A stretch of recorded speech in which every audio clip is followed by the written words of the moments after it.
आदिवासी एकता जिंदाबाद जिंदाबाद जिंदाबाद, आदिवासी एकता जिंदाबाद जिंदाबाद जिंदाबाद। जो आदिवासियों से टकराएगा चूर चूर हो जाएगा। अभी तो लड़ाई है, जुल्म करोगे और लड़ेंगे, जुल्म के पीछे नहीं झुकेंगे, जुल्म करोगे और लड़ेंगे, जुल्म के पीछे नहीं झुकेंगे। आज यहाँ पे उपस्थित मेरे समस्त बुद्धिजीवीगण,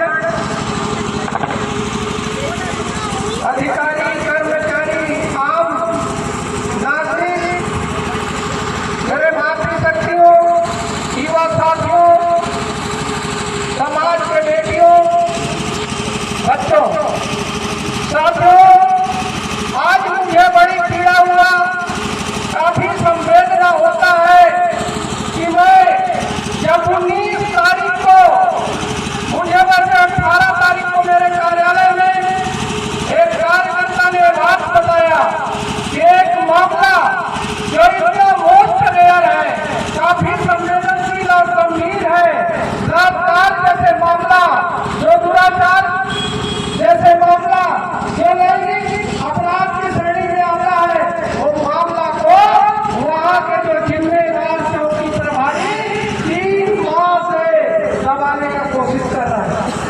वाकई में इस मामला को दूसरे दिन जाने के बाद मैं पीड़िता को उसके घर में देखा और इस हालात में थी कि वहाँ पे बेचारी किस तरीके से संवेदना से पीड़ित थी, किस तरीके से डरा रही थी कि देखने के बाद मुझे अत्यंत पीड़ा महसूस हुआ।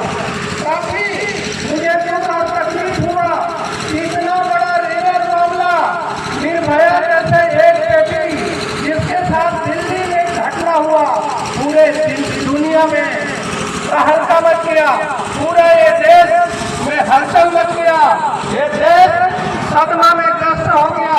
यानी इतना बड़ा घटना जब दिल्ली में घटता है, कुछ लोगों के बेटियों के साथ, लेकिन हमारे बेटियों के साथ इस तरीके का जब घटना घटा तो गरीब होने के नाते, वो पीड़ित होने के नाते, वो बेचारी एक खाट में छटपटा रही थी। संयोग है कि वहां पे जाने का मौका मिला। दूसरे दिन मुझे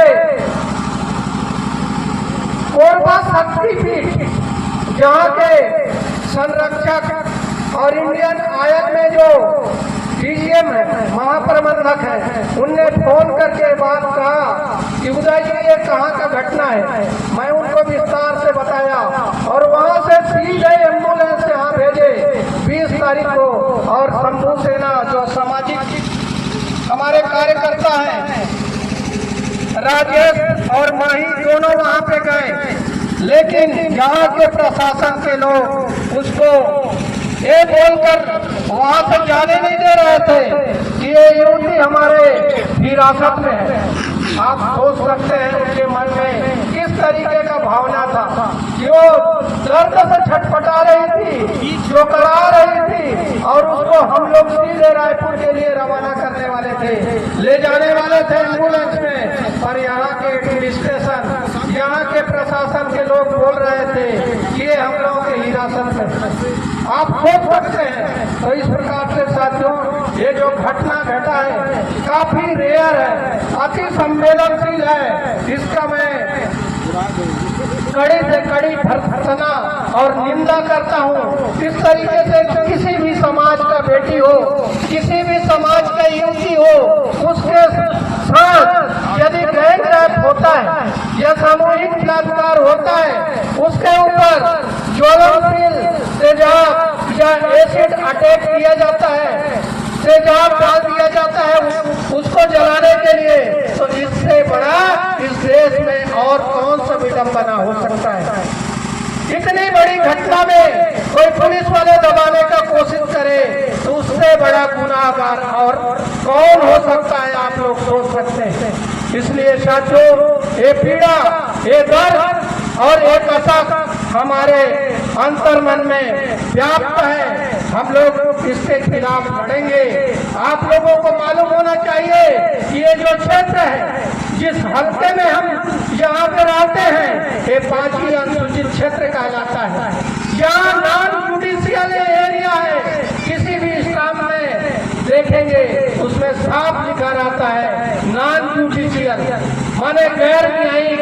ये जो क्षेत्र है, यहाँ पे जो अनुपालन होता है, ये गैर न्यायिक क्षेत्र है। यहाँ पे GOF जो भारत सरकार का अधिनियम 1935 में सबसे बड़ा लंबा जो एक्ट बनाया गया है, उसमें अनुसूचित जनजाति वर्गों को यहाँ पे संरक्षण दिया गया है। जहाँ पे फिफ्थ शेड्यूल एरिया कहलाता है, 5वीं अनुसूचित क्षेत्र कहलाता है।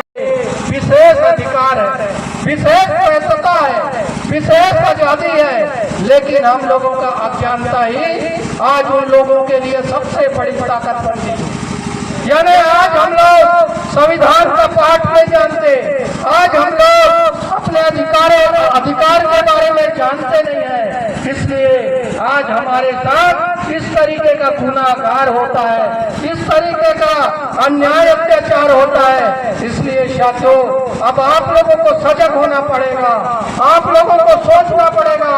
हमारे लिए जो प्रशासन और नियंत्रण वाला क्षेत्र, जहां हमारे बहू बेटियों के साथ सामूहिक तौर पे इस तरीके का अनाचार दुष्कर्म होता है, उसके बाद भी हम लोगों में कोई किसी में पीड़ा तक नहीं होता। अरे भारी भरकम समाज है, ये इतना बड़ा समाज है और इतने बड़े समाज के साथ इतना बड़ा घटना, उसके बाद भी आप लोगों को कोई संवेदना नहीं। इसलिए साथ हमें पीड़ा होता है, दर्द होता है, तकलीफ होता है। आज बेटी के साथ, कल हमारे बेटे के साथ भी इस तरह का घटना हो सकता है। उसके बाद भी हम लोग में सही यदि चुपचाप रह जाते हैं तो हमसे बड़ा कोई गुनाहगार नहीं होता। इसलिए साथियों, ये बहुत बड़ा अन्याय हुआ है, बहुत बड़ा रेयर घटना है। तो मैं तो यही कहना चाहूंगा कि इन्वेस्टिगेशन ऑफिसर बेटे वहाँ पे संरक्षण देने और भी शिक्षक था। 294, 323, 506, 366, 307 आखिरकार क्यों नहीं लगाया? यानी सीधे सीधे जब तेजाब डाला गया, जब एसिड से अटैक किया गया तो 307 लगाना लाजमी होता है। लेकिन पैसा के लालच में वो इन्वेस्टिगेशन अधिकारी इस सेक्शन को, इस धारा को नहीं लगाया, यानी सीधे सीधे बचाने का कोशिश किया है। यहाँ तक कि जब यूपी से हम लोगों ने पूछा तो उसने साफ साफ बताया कि दोनों व्यक्तियों ने मुझसे अनाचार किया है और पुलिस के डायरी, पुलिस के दस्तावेज, पुलिस के FIR 422/24/23 में साफ साफ लिखा है। दोनों व्यक्ति दुर्गा पूजा के नाम पे 19 तारीख को उस गांव में गए थे और उसको उठा कर लाए, और लाने के बाद एक व्यक्ति को बोलते हैं यहीं पे रहो, और एक व्यक्ति मोटरसाइकिल से दूसरे गांव चल दिया। यानी एक ही व्यक्ति पे अटैक करने का ये मामला पंजीबद्ध हुआ है, जो गलत है। जबकि यूपी अभी भी जिंदा है, उसका बयान हमारे रिकॉर्ड में है। और वहाँ पे भी रायपुर हॉस्पिटल में भी वहाँ का जुडिशियल वहाँ उनके पास जो बयान लिया है वो साफ साफ बताई है कि दोनों लोगों ने मुझसे अनाचार किया। यहाँ तक कि तेजाब डालने का भी उनने साफ साफ बताया है। यही बात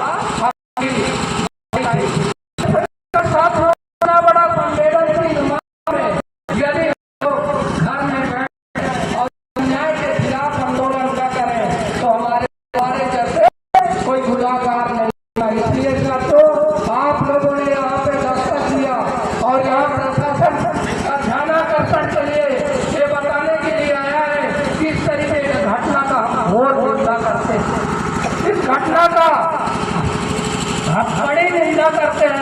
जो निंदनीय घटना हुआ है, जो घटना घटित हुई है, इसके लिए इस समाज की ओर से मैं पुरजोर विरोध करते हुए आप सभी लोगों से यही कहना चाहूँगा कि ये जो क्षेत्र है लगातार यहाँ पे अन्याय अत्याचार होते आया है।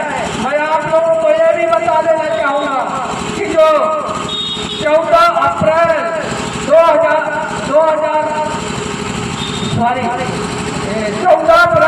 2016 को एक राजपत्र है, वो भी भारत सरकार का राजपत्र में अमेंडमेंट में बात आया कि यहाँ के लोगों को, जो आदिवासी हैं, जो अनुसूचित जनजाति वर्ग के लोग हैं, उनके लिए आकस्मिकता योजना भारत सरकार यानी केंद्रीय योजना है।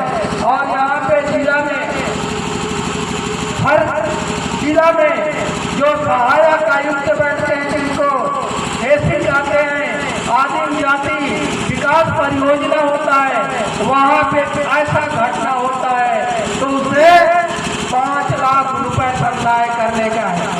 और जब मापदंड के अनुसार जब कोई घटना घटती है, चालान पुटअप हो जाता है या मेडिकल पुष्टि होता है, उसको 50% देना रहता है। जब चालान पेश होता है तो 75% देना रहता है। लेकिन यहाँ का जो अधिकारी होते हैं आदिवासियों से आज भी जलन का भावना रखते हैं, चलते हैं, जिन भावना रखते हैं। आप लोगों को यकीनन न होगा तो यहाँ दस्तावेज उठा के देखिए, हमने आरटीआई से दस्तावेज निकाला है जिसमें 2000 से इन लोगों को 5 लाख संदाय करना था।